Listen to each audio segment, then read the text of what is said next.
더 이상 갈등과 대립, 이 혼돈이 지속되면 안 된다라는 말을 했지만 헌법재판관 임명한 그날부터 최상목 대행이 맞닥뜨린 현실은 만만치가 않습니다. 자, 최상목의 3대 결정적 장면. 왜 눈물을 흘렸냐? 자, 앞서도 신문에서도 보여드리긴 했었는데 왜 눈물을 흘렸을까요? 왜냐? 엄청난 비판을 받았기 때문입니다. 자, 헌법재판관 임명 결정이 있었던 당시 국무회의에서 이러저러한 비판의 목소리들이 쏟아져 나왔습니다. 여야와 논의를 하셨냐? 당정회의라고 하지 않았냐? 그러니까 혼자 결정했고 혼자 고민 끝에 내린 결정이다라고 최상목 권한대행이 얘기하자 김문수 장관을 포함해서 많은 국무위원들이 찬성할 수 없다. 어떻게 이러한 중대한 결정을 혼자 고민하고 혼자 결정할 수 있느냐. 받아들일 수 없다. 이렇게 반대의 목소리가 여기저기서 쏟아져 나온 겁니다. 그랬더니 최상목 권한대행이 이유는 나중에 설명하겠다. 이렇게 얘기를 했다고 하는군요. 여기에 더해서 지금 김태규 방통위원장 직무대행 발언 수위가 훨씬 더 거칠었다고 알려지고 있는데요. 네. 보시면 김태규 방송통신위원장 직무대행은 일방적인 결정이 어딨냐 이렇게 얘기를 하고 우원식 의장과 이야기한 것은 아니냐 이렇게 항의를 합니다.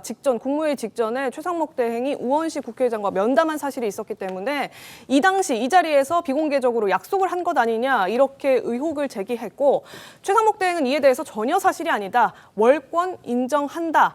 내가 문제가 된다면 사직할 생각까지 있다. 이렇게 얘기를 하면서 맞받았습니다. 결국 현장을 최상목 대행은 벗어났다고 하고요. 그 이후 자리에서 김태규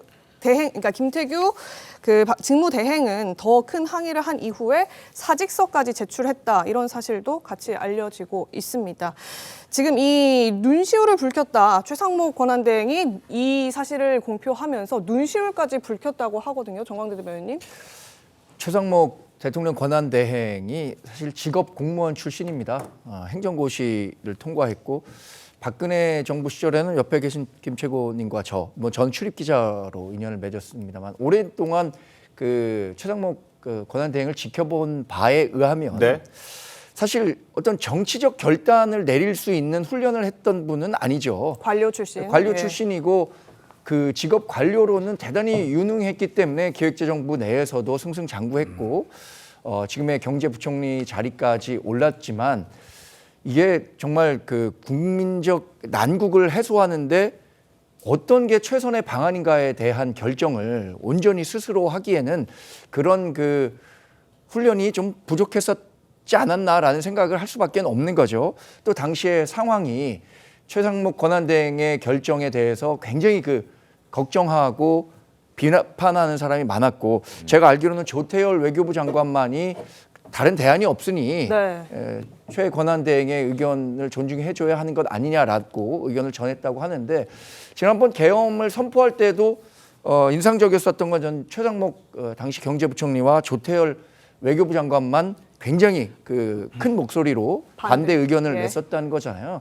저는 그 최상목 권한대행이 내린 이런 결정에는 대외적인 불확실성에 대한 그 걱정이 컸다고 생각합니다. 조태열 외교부 장관도 계엄 당시도 또 지금의 최 권한대행의 결정에 이렇게 힘을 실었던 것도 지금 밖에서 보는 대한민국의 위기, 정치적, 경제적 위기가 대단히 크다는 점을 두 분이 다른 분보다는 훨씬 더 잘 알고 있었던 것 아닌가라는 생각을 하고요. 그런 측면에서는 어쨌든 헌법재판소가 지금 6인 체제로는 결론 내리기가 어렵다는 게 중론으로 가고 있잖아요.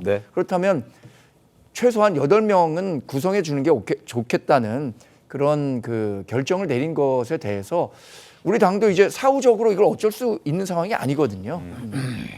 지켜보도록 하겠습니다. 자, 여전히 의문인 것은 여러 가지가 있습니다. 최상목 권한대행은 사실 고민이 좀 깊었던 것 같습니다. 여러 가지 방안을 함께 고민하고 준비했던 것으로 전해지고 있습니다. 12월 31일 오전 10시 정례 국무회의를 오후로 연기했고요. 그리고 재판관 임명을 하겠다는 준비와 그리고 하지 않겠다라는 입장문을 동시에 준비를 한 것으로 전해집니다. 그리고 오후 1시쯤 여야 회동 지금 우원식 국회의장을 만났었죠. 그때 무언가 메시지가 있었던 것은 아닌가 하는 그런 목소리도 나오고 있는 상황입니다. 그래서 지금 두 가지 안을 준비했다가 결국 오후 4시 30분에 헌법재판관 2명만 임명을 하는 안을 지금 일단 발표를 한 겁니다. 그리고 오늘 조간에 나온 걸 보면 왜 이런 결정을 했느냐를 조금 엿볼 수 있는 대목이 있었습니다. 최상목 권한대행의 어떤 입장이 관계자를 통해서 전해진 게 있는데요. 지금 경제 상황이 너무 안 좋고 환율도 1,500원대까지 치솟고 있으니 이걸 교육부 장관이자 사회부 총리인 이주호 체제가 이걸 감당할 수 있겠느냐라는 부분이 강하게 작용했다라고 전해지고 있습니다. 그래서 최상목 대행이 거기까지, 그러니까 본인도 탄핵을 당하고 다시 한번 대행이 나라를 운영하는, 임시적으로 운영하는 상황을 만들어서는 안 되겠다는 어떤 그런 생각 때문에 일단 헌법재판관 2명을 임명해 준 것 아닐까 하는 그런 얘기들이 지금 오늘 조간을 통해서 전달해졌고 저런 내용들이 이제 분석을 지금 하고 있는 그런 상황인데요. 김전 최고께서는 어떻게 보셨습니까? 제가 이 최상목 대행은 대학교 다닐 때부터 아는 분인데요. 네. 그런데 이제 이번 결정 과정도 역시 최상목 그 대행 그 혼자의 결정이었던 것 같고 그분 스타일이 나온 것 아닌가라는 생각을 했습니다. 그런데 이제 지금 뭐 여러 가지 이야기, 이 환율이 현재 1,480원대를 오르내리는 정도가 되었으니 네. 경제 사정도 어렵다 이렇게 하지만 지금 그 지난 12월 31일 날 헌법재판관 임명을 반드시 하거나 하지 않아야 되는 결정을 해야 하는 날이 아니었어요. 네. 다만 특검법의 거부권을 행사해야 될 시한이었죠. 그렇죠. 그러면 특검법 거부권 행사를 하고 난 다음에 헌법재판관 문제는 좀 심사숙고해서 결정하겠다고 했을 때 탄핵을 당하느냐? 그렇지 않았어요, 상황이. 또 민주당에서도 탄핵 소추에 대해서 신중론도 많이 나오고 있었고 네. 여론도 별로 좋지 않았거든요.